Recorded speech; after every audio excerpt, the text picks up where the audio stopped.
going on, you guys? Like, welcome you guys to the channel. It's your boy Big Dog back with another one take review. And today, I got one for episode 5 of Invincible, which probably, I ain't gonna say my favorite episode thus far, but it was a extraordinary episode. One, we got introduced to a new character that well, not a new character, but a character we saw early in the season. It was actually the first criminal that Invincible took out. And his name is Titan, the guy who pretty much covered himself in rocks.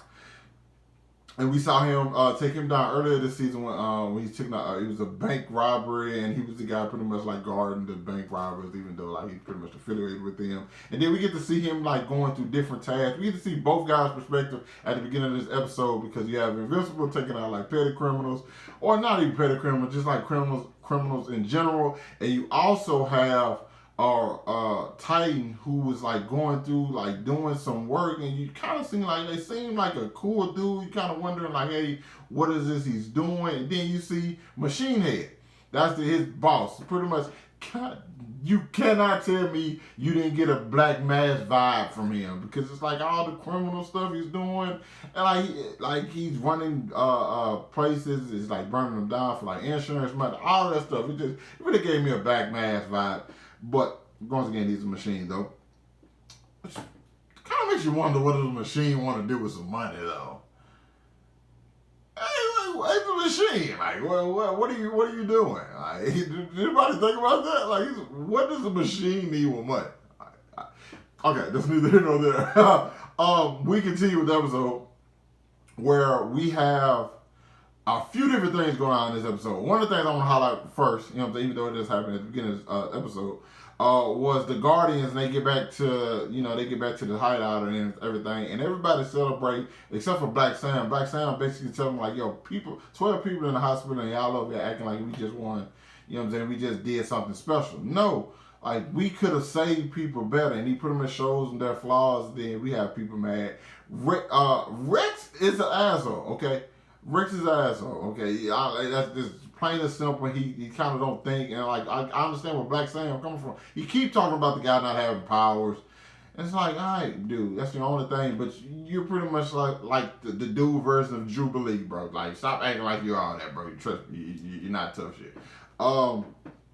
And the only person who's actually really more disappointed once Black Sam pretty much started talking was the young girl who's 25 but turns into like the monster. She's like, cause she's a week younger now after doing that. You know what I'm saying? That takes from her, and it seemed like Robot really wants to do something about that. Now back over to Titan, and we get to see his family, and like the fact that like he's pretty much doing all this stuff for Machine Head, like, bro, I'm not letting you go. Look at all the stuff you can do, and I know your family state, bro. You're mine forever, which pretty much leads to him trying to get Invincible's help. And Invincible, like, I really don't do those type of things. Which at that moment I was just like, damn, like, Invincible, you suck. Like, because that's just my mindset. It's like so all of this other stuff is beneath you. And that kind of leads to like the conversation he has with his parents, or with Omni-Man and his mother. Because it's like, saving, like, doing a little petty stuff like that is like beneath you. You're here to save the world. And I'm like, so those aren't the type of heroes like you necessarily like rock with. Like, you know what I'm saying? They're like, if your cat's stuck in the tree, it's over with. Granted, I don't like cats, so you can leave it stuck up there. But like, I'm just saying, you know what I'm saying? Like, little small stuff, they don't really care about. It's like, oh, because it's not going to give them the recognition. It's not going to give me like the attention I want. And that's kind of one of those things I actually from like certain anime that I watch where like it's like highlighted with like, you have people who only in it for like the spotlight, and that's kind of what Invincible was kind of coming off as. Like, that's nothing, you know what I'm saying? And then also Titan goes and pretty much shows them around, like, bro, this is what we're going through, and it's dope because coming from a black character, like, yo, bro, I'm trying to like. Another thing I've been preaching, like, I'll probably get a shirt, like, we live in different worlds. Because it's like, you don't see this side. You only see one thing. You know what I'm saying? You only see this, bro. Let me show you what it's really like out here for other people. And you're like, oh, well, that's different. Like, you know what I'm saying? Well, I don't know. You know what I'm saying? You make all these excuses and everything. But it even gets more complicated because Mark is still dealing with stuff. Eve is going through some stuff with her family, which I think is really excellent. But I didn't like the way her mother talked. I mean, her father talked to her about like you should still forgive him because dudes make mistakes. Boy, I wouldn't dare in my life tell my daughter to forgive anybody for cheating on her. Man, I would never have children. But I'm still like with sister anything. You know what I'm saying?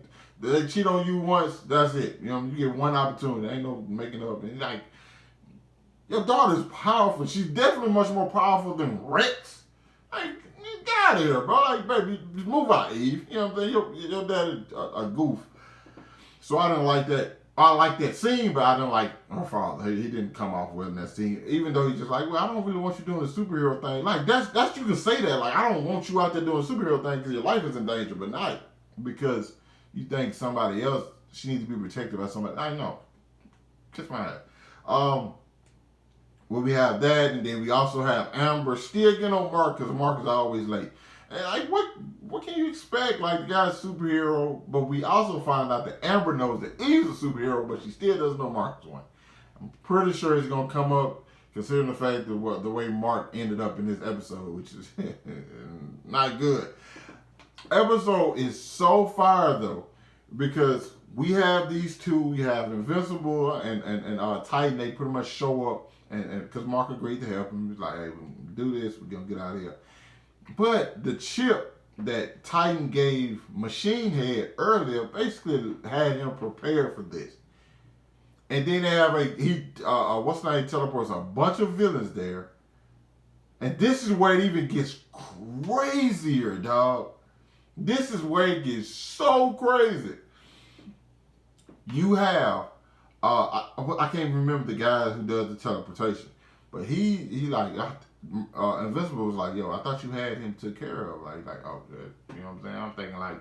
I'm thinking nothing of it, literally thinking nothing of it. The guys show up and they beat the like for a minute. I'm thinking, okay, this is bad because they were getting dominant for a minute. Mark and Ty were doing their thing. But overall, they have this dude. They didn't actually say his name in this episode, but I think his name is Battle Beast. Holy hell, this dude is a monster. Start beating the dog shit out of Mark because Mark got pissed off and started dominating the other villains, taking them out. Battle Beast shows up, grabs his head, throws it to the ground. That's it. Like destroys him. Like practically is about to kill him. Mark should be dead or possibly is dead. We don't even know because other people get stretched. Because you have the Guardians showing up. They get demolished. The little girl gets her head smashed in with rocks.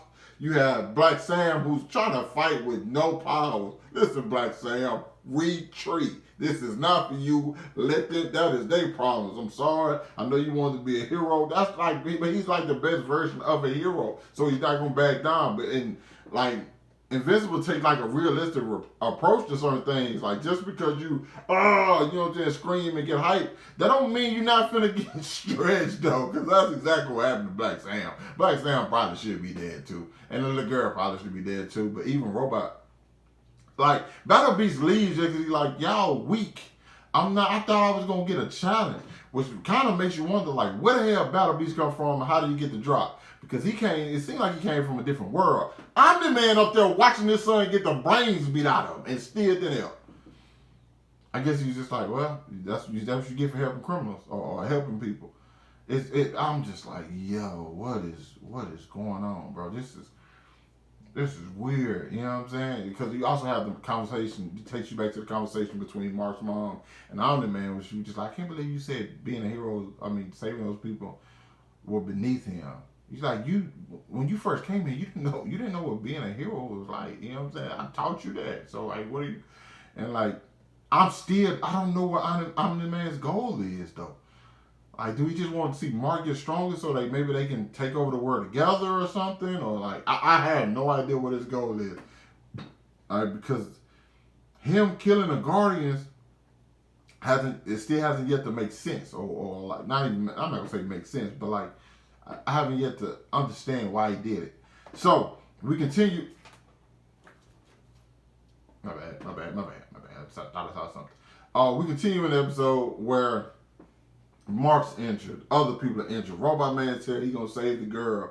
I wonder what he's gonna do. Because we're early in the episode, he actually went and saw the what's the name twins. Can't think of the name. The blue guy. I don't even know why they call them twins. Students, the stuff with how they're created. He's just like, oh, so so the what's the name worked. I'm just like, yeah, this I see why they do this now.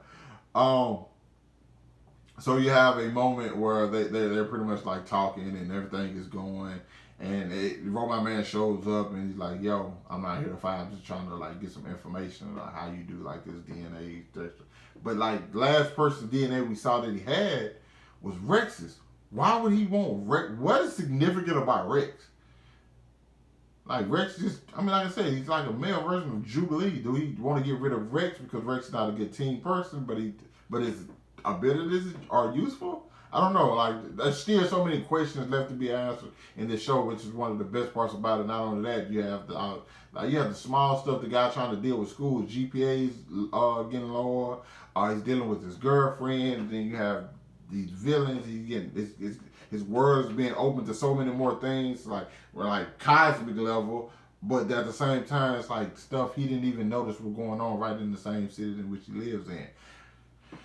This was a good episode. I don't know if you guys can hear it in my voice, but like I enjoyed the episode thoroughly from beginning to end. And not even the biggest part at the end is pretty much we seeing Titan was behind this the entire time. Titan set this all up. He was in cahoots with the guy who could teleport, just so I'm pretty sure he can get. He probably knew, hey, Invincible can't tell you about. But we gonna get now. If Titan thought this far ahead, you're like you're gonna get Invincible involved, get this guy took off, and then I take over his boss. Or it's like one way or another, I get the Guardians to come help. Either way it go, I know at the end of this, my only goal is to get Machine Head out of power so I can take over. And he shows up with his suit at the end with his daughter. I say, yo, this fire.